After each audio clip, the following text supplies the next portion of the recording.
Welcome back to Tech Tip Tuesday. So today we have a really simple but effective tip, and this is something that we almost always overlook too.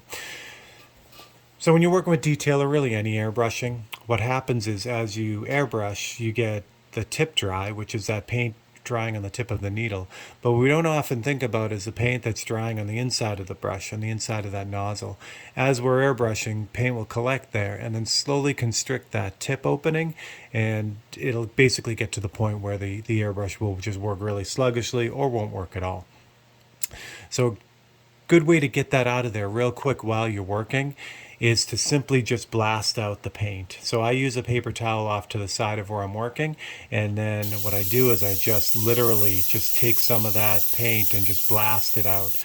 And what's going on, the science behind that is the solvent or the reducer in the paint is forcing that, melting that paint that's dried on the inside of the tip, and it pulls it out. It just melts it out so that you can keep going.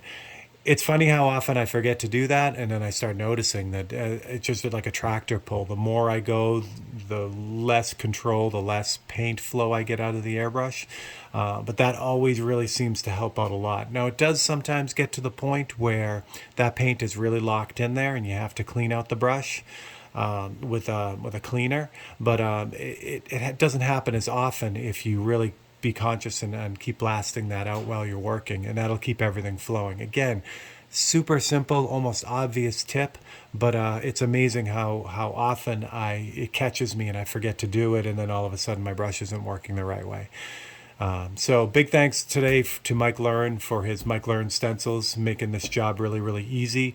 This is all Createx paint, so it's really nice. The reducer in that really does do a good job at cleaning out that brush at the same time. So that's what I got there.